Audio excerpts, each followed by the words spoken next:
Birth and growth of languages. A striking feature of the medieval period in India was the development of several regional languages. Sanskrit and Persian continued to be the languages not only for the upper classes but also in the court. The wide use of local languages and dialects by the Bhakti saints, as well as royal patronage by many local and regional rulers, added to the evolution of diverse languages in India. Moreover, religious and secular texts of medieval India in the different languages reflect the customs, tradition, and cultures of the specific region where they were composed. These writings inform us about the cultural interactions, social activity, and trading patterns in a particular region. Rural settlements. In countries such as India, a vast number of people reside in rural areas and practice agriculture, fishing, livestock rearing, and other primary activities that form the base of our economic structure. Cottage industries, based upon the local raw materials, are an integral feature of rural settlements. In rural areas, the population is usually small and the density of population is low. The climate and prevailing environment play a very important role in building the settlements in rural areas. In flood-prone areas, for instance, houses are built on stilts with a view to providing protection against flooding. The numbers of houses are few and the post office, dispensary, primary school, etc. form an integral part of the basic amenities and services. Patterns of rural settlements. Rural settlements have 5 basic patterns or shapes: linear, circular, dispersed, nucleated, and radial. Linear pattern. It refers to those settlements that develop along a landform or human structure with linear feature such as a river, road, railway track, canal, or coastline in an elongated and narrow form. Circular pattern. These settlements built according to this pattern usually develop in a circular shape around a water body like a tank, lake, pond, oasis, etc. Dispersed pattern. A settlement that follows this pattern is also known as a scattered settlement. This pattern comprises isolated dwellings or houses clustered and scattered over a large area. They are usually found in forested regions, hilly areas, deserted, or areas which are not easily accessible. Nucleated pattern. The settlements built according to this pattern are compact and agglomerated. Moreover, they are located close together, often clustered around. Radial pattern. When a settlement comes up along roads and lanes diverging in all directions from a central point, the form of the settlement tends to be radial. As a result, a star-like pattern comes into existence wherein the flow of traffic becomes easy. Musical modes, Indian music, and regional developments. The medieval period witnessed fascinating advances in the field of classical music. There has always been a strong tradition of music in India from ancient times. Many literary compositions and texts on music written in the late ancient and early medieval times testify to the prevalence and importance of music and musical instruments in the life of the people. The arrival of the Turks, who were already influenced by the rich Arab, Central Asian, and Iranian traditions of music, led to the introduction of many new elements in Indian music. Not only were new musical instruments like the rabab and sarangi introduced, new modes and scales also became common.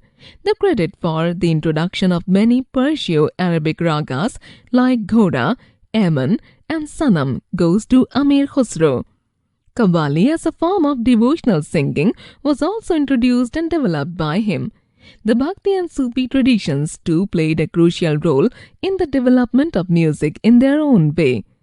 The rise of Sufism and its emphasis on music ensured the livelihood of musicians as well as religious merit. Devotional music progressed rapidly in many new forms like kirtans, bhajans, Vishnupads, songs in praise of particular gods, and Kabirai or Kabirais made their appearance. Even the sultans of Delhi, like Firoz Shah, were deeply interested in music and got Indian texts like Raga Darpan translated into Persian. Tanzin, who was at the court of Akbar, is considered one of the greatest musicians of Hindustani classical music. He created many ragas like Miyan Ki Malhar, Darbari and Miyan Ki Todi. Similarly, Raja Man Singh at Akbar's court promoted the Dhrupad style of North Indian music. Aurangzeb himself was an accomplished veena player. As a result of the introduction of new elements like Perso-Arabic scales, airs and modes, the musical traditions of the North and the South gradually began to diverge and differ. Classical music in North India came to be called Hindustani music, while classical music in South India came to be known as Carnatic music. However, this did not affect the general development of music. In fact, music continued to flourish in the North and South because the courts at Delhi and the regional centers offered musicians livelihood and patronage, which also encouraged regionally distinctive styles. For example, the Sharki rulers of Jaunpur were great patrons of music and introduced new notes and scales called Jaunpuri. Dance. During the medieval period, different regions of India came to be associated with a particular form of classical dance. Some dance forms like Kathak were also popular all over North India. Most classical dances were, in some way or the other, connected to performances in the temples or courts. All Indian classical dance forms depend almost entirely on Hindu mythology and legends for their thematic content. These forms of dance were a medium of expression of emotions, of narrating a story, and of drama. Although these dances could be performed solo or in a group, the former was usually preferred. Distinct classical dance forms developed in different Indian states, that is, Bharatnatyam in Tamil Nadu, Kathakali in Kerala, Odissi in Odisha, Kuchipudi in Andhra Pradesh, Manipuri in Manipur, and Kathak in North India. Bharatnatyam is the oldest dance form of India. It evolved in South India, especially Tamil Nadu, and was primarily associated with temples. The Chola rulers patronized this dance form. The costumes used in this dance were colorful and rich. The hand gestures called mudras, footwork and facial expressions were vital to this dance form. The dance was handed down by Devadasis or temple dancers through generations. Since the 20th century, this dance form has been performed outside the temple and for the public on stage. Kathak is a predominant dance of North India, which derived its name from the word katha, story. Since it originated from the devotional recitation of stories of gods and goddesses by storytellers or kathakaras who were attached to temples. They often used elaborate hand gestures, songs and facial expressions while performing in temples in praise of the Lord. With the Mughals, this dance became popular in courts. The influence of the Mughals is evident in the costumes designed for the performances. By the third quarter of the 19th century, it was firmly entrenched as a dance form in Jaipur, Lucknow and adjoining areas of present-day Punjab, Haryana, Jammu and Kashmir, Bihar and Madhya Pradesh. The two schools of Kathak known as Gharanas are centered at Jaipur and Lucknow. Kathakali is the oldest form of theatre or dance drama in Kerala. Its themes were drawn from the Ramayana and Mahabharata.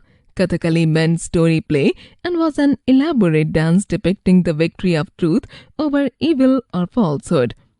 A striking feature of this classical dance form was the use of elaborate makeup and colorful costumes. The body and foot movements were very rigorous. The dance performance is accompanied by the playing of a drum known as chenda. Mohiniyattam, another classical dance form of Kerala, was based on the theme of love and devotion to God, where Lord Vishnu is the hero. It is described as a drama in dance and verse. Odissi was the classical dance form of Odisha based on devotion to Lord Krishna. The verses of Geet Govinda are used to depict love and devotion to God. Odissi dancers use their head, bust and body in soft flowing movements to express specific moods and emotions. Manipuri was one of the most graceful dance forms. The dance based on the theme of the Ras Leela, which dealt with the dances of Krishna, Radha and the Gopis. Kuchipudi, a classical dance form of Andhra Pradesh, shared certain common elements with Bharatanatyam. It was accompanied by Carnatic music. The theme of the dance usually centered on mythological stories from Hindu epics through dance drama. Painting. The art of painting flourished and reached a new zenith in the medieval period. By the 15th century, the kingdoms of Malwa, Gujarat and Jaunpur emerged as important centers of art. The art of painting reached perfection under the Mughal dynasty. Humayun commissioned two Persian master painters, Mir Sayyid Ali and Abdus Samad, to illustrate manuscripts for him and tutor Akbar when he was a boy.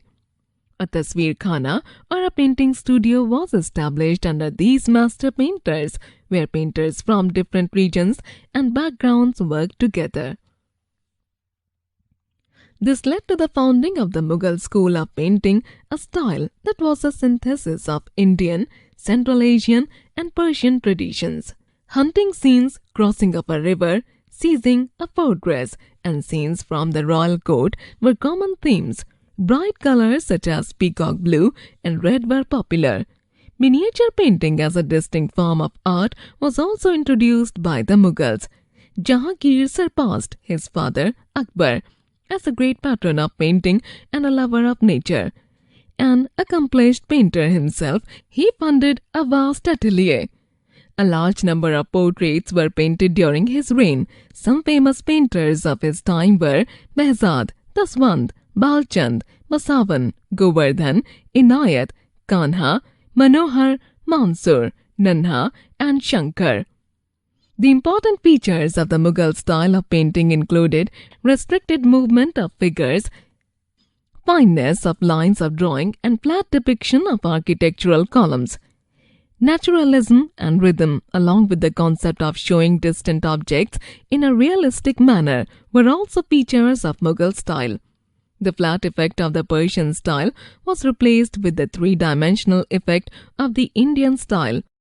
The Ramznama, the Persian translation of the Mahabharata, the Akbarnama and the Hamzanama contain important illustrations of this period.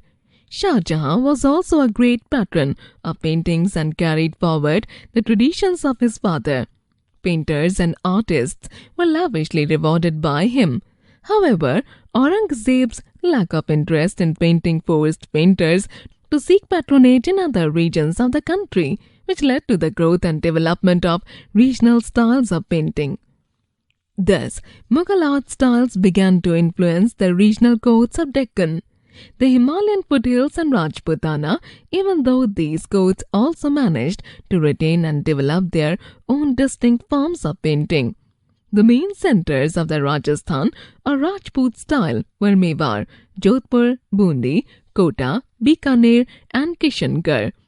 These paintings represented court, religious and mythological scenes, stories of Lord Krishna and Radha, hunting and nature scenes, and episodes from Hindu epics. These paintings were famous for the intensity of colors such as emerald green, deep blue and gold, as well as the variety of themes. During the late 17th and 18th centuries, the school of Pahari miniature painting emerged and flourished in the foothills of the Himalayas in the modern-day Himachal Pradesh. Also known as Basoli painting, it had a bold, intense style characterized by vigorous use of primary colors and distinctive facial expressions. Bhanu Datta's Ras Manjari was the most famous painting of this school. The Kangra school of painting received patronage from Raja Sansar Chand. Its paintings were characterized by elegance and delicacy and depict romance in natural surroundings. The Deccan style of painting, which developed in the late 16th century in the kingdoms of Ahmednagar, Bijapur, and Golconda depicted battle scenes, kings in different moods, and so on. Sultan Ibrahim Adil Shah II of Bijapur was a great patron of this school of painting. However, not many paintings of this school have survived.